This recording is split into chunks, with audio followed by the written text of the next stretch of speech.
দিল্লিতে ফি সন্ত্রাসে লাগাম। অসমের নতুন সরকারের জন্য কি এটাই হবে প্রথম চ্যালেঞ্জ? রেখা গুপ্তার মাস্টার স্ট্রোক।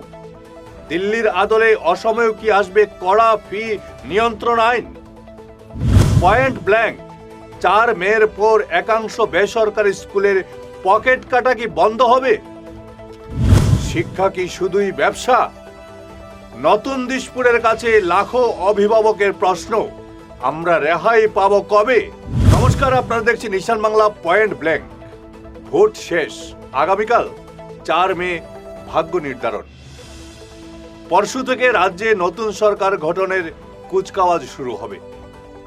কিন্তু মসনদে যিনি বসুন না কেন, আমাদের প্রশ্নটা আজ সেই সরকারের কাছে নয়, আমার প্রশ্নটা আপনাদের কাছে। হ্যাঁ, আপনাদের কাছে, যিনি রাত দিন এক করে সন্তানের স্কুলের মোটা অঙ্কের ফি জোগাড় করতে গিয়ে হিমশিম খাচ্ছেন, তাদের কাছে আমাদের এই প্রশ্ন। শিক্ষা কি এখন অধিকার নাকি কোনো দামি শোরুমের পণ্য? আজ আমি কথা বলছি দিশপুরের জন্য, কিন্তু উদাহরণ দিচ্ছি দিল্লির। দিল্লিতে মুখ্যমন্ত্রী রেখা গুপ্তা যা করিয়ে দেখেছেন তা আমাদের জন্য একটা বড় শিক্ষা। তিনি সাফ বলে দিয়েছেন, স্কুল ব্যবসা করার জায়গা নয়। তার তৈরি নতুন আইনে কি আছে জানেন? স্কুল কর্তৃপক্ষ নিজের ইচ্ছে মতো ফি বাড়াতে পারবে না। অভিভাবকদের সঙ্গে বসে আলোচনা করতে হবে। কোন স্কুল যদি দাদাগিরি করে, সরাসরি মুখ্যমন্ত্রীর দপ্তরে নালিশ জানানো যাবে। আর সবচেয়ে বড় কথা, স্কুলের আয়বের হিসেব এখন আর গোপন থাকবে না, তা থাকবে পাবলিক ডোমেইনে।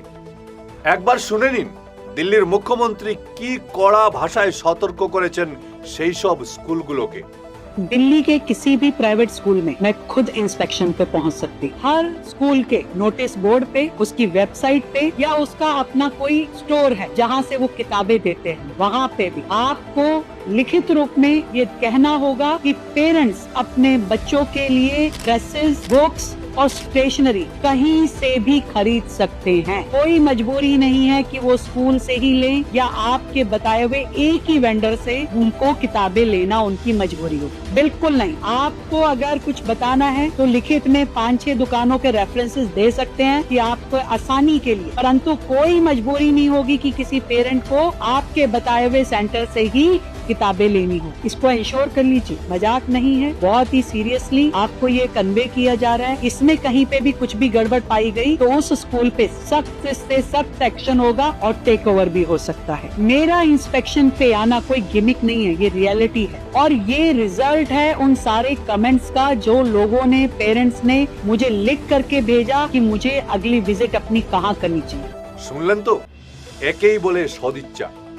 এবার আমাদের অসমের দিকে তাকান। আমাদের এখানে আইন নেই, নিশ্চয়ই আছে, কিন্তু সেই আইন কি কেবল শোকেসে সাজিয়ে রাখার জন্য? আজ পয়েন্ট ব্ল্যাঙ্কে আমি সরাসরি কিছু অভিযোগ তুলছি।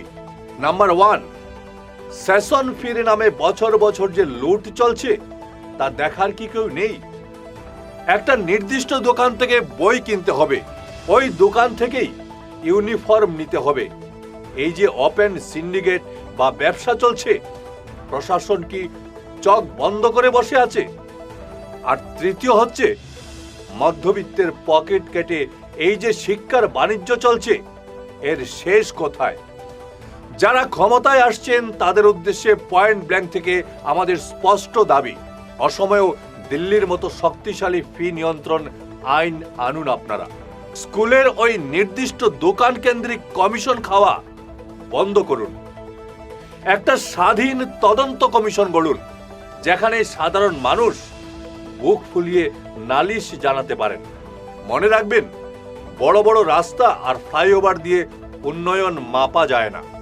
উন্নয়ন তখনই সার্থক যখন একটি সাধারণ পরিবারের সন্তান টাকার অভাবে পড়াশোনা থেকে ছিটকে পড়বে না। দিল্লি যদি পারে, তবে আমরা কেন পারবো না?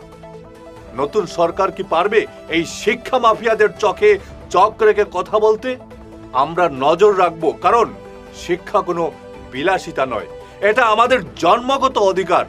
আর এই অধিকারের লড়াইয়ে পয়েন্ট ব্ল্যাঙ্ক সব সময় আপনাদের পাশেই থাকবে। দেখতে থাকুন ঈশান বাংলা। নমস্কার।